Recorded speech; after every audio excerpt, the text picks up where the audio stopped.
Japanese-American Internment made by Khadija Milwala, Tanisha Reza, and Angelin Matthew. In the shadow of World War I, a dark chapter unfolded in history.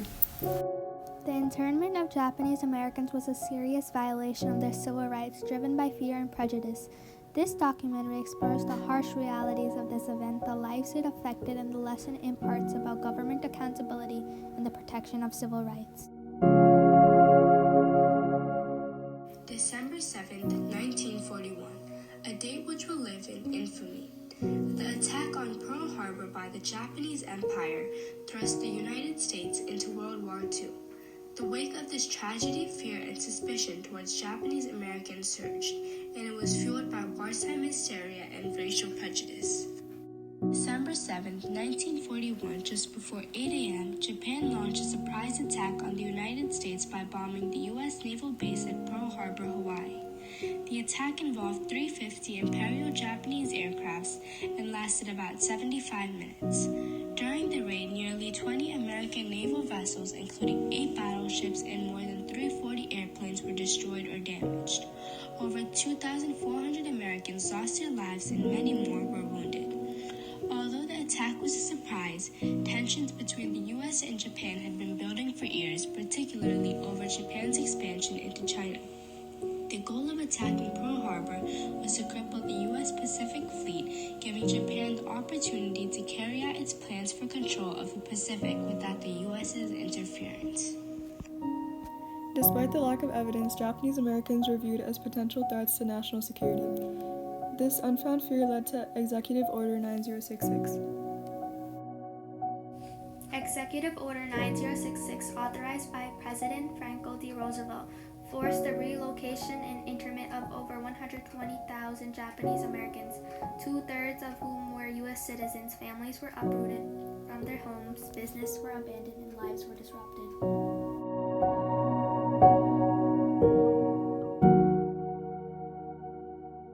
What we're going to be looking at today is Watercolors by Akio Ujihara.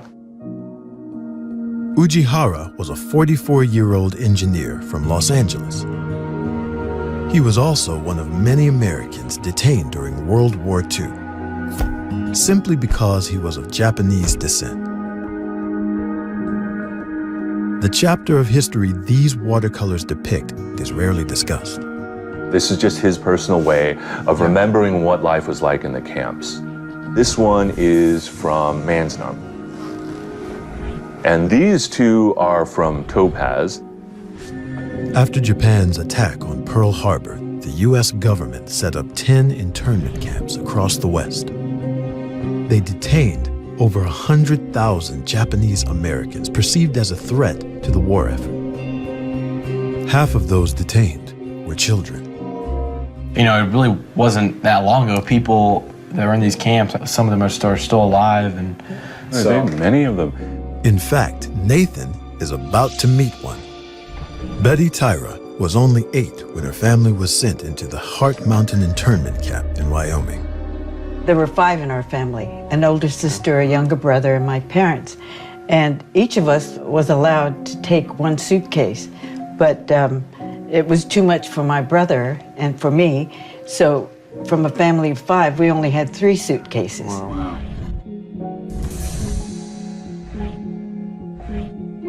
Every family was issued a number. There were 6 units in a barrack. They were non-insulated buildings. It wasn't even this big, but it had a window on one side and a window on the other, one incandescent light. There was no sink, no bathroom, no stove, but it was just a barren room and 5 cots. Yeah, what kind of food did you have? You know, they tried to cook rice, but it was either too soft or crunchy. Mm-hmm. Yeah. And lots of pork and beans. It was not our normal diet. Betty's family spent nearly a year in the camps. The internment was a clear violation of civil liberties. The government justified it as a necessary security measure, but it was rooted in racial prejudice and wartime paranoia. Life for Japanese Americans in internment camps were really difficult. The internees were sent to remote camps, often located in desolate areas with harsh living conditions. They were forced out of their homes and had to live in crowded, uncomfortable barracks with little privacy. The conditions were bad, with poor sanitation and extreme weather. They lost their jobs, homes, and belongings, but they tried to make the best of it by setting up schools and community activities. It was a really unfair and difficult time for them. These camps were surrounded by barbed wire and guarded by armed soldiers.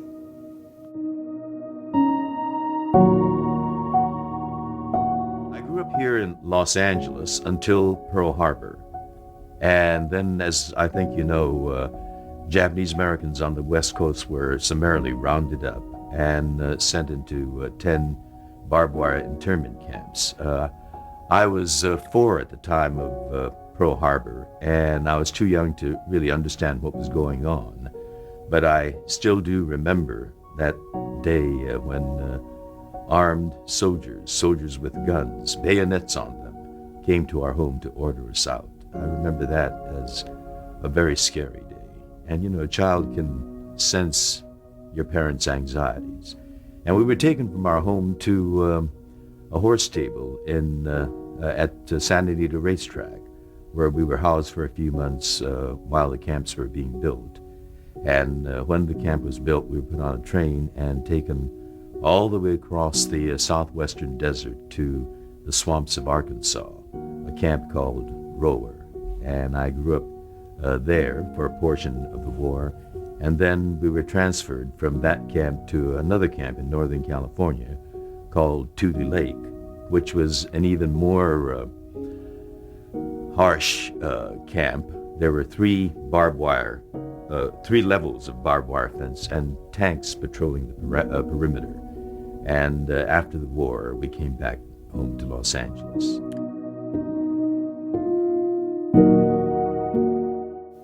The internment was challenged in the court, but the Supreme Court upheld the government's action in cases like Korematsu v. United States. It wasn't until decades later that the U.S. government acknowledged its wrongdoing. The Korematsu case was about Fred Korematsu, a Japanese American who didn't follow the order to go to internment camps during World War II. He got arrested and took his case to the Supreme Court, arguing that the order was unfair and based on race. The Supreme Court in 1944 said the order was okay because of wartime. Later, people realized it was wrong and his conviction was canceled in 1983. In 1988, President Ronald Reagan signed the Civil Liberties Act, which formally apologized for the internment and provided reparations to surviving internees. The legislation that I am about to sign provides for a restitution payment to each of the 60,000 survivors, surviving Japanese Americans, of the 120,000 who were relocated or detained. Yet no payment can make up for those lost years. So what is most important in this bill has less to do with property than with honor. For here we admit a wrong. Here we reaffirm our commitment as a nation to equal justice under the law.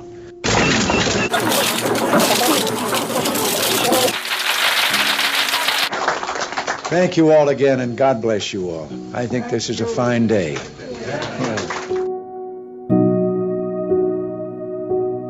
What happened to you?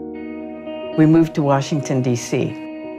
I went to junior high school. High school, I graduated from the University of Maryland. You know, this war experience spurred many Japanese Americans. They did so much to prove their loyalty. They went to school and they have become very successful people in all walks of life. So from that disaster, I think that it spurred us to become even better people. It also spurred us to become a better country. Ultimately, the U.S. government apologized to Japanese American families for the incarceration. The internment of Japanese Americans is a stark reminder of the dangers of prejudice and fear. It underscores the need for caution in protecting the rights of all citizens and holding the government accountable for its actions. As we reflect on this dark chapter, let us remember the resilience of those who endured the internment camps and strive to endure that such injustices never happen again. The story of a Japanese American internment is a powerful testament to the enduring struggle for civil rights and the responsibility we all share in safeguarding them. In memory of those who suffered and persevered,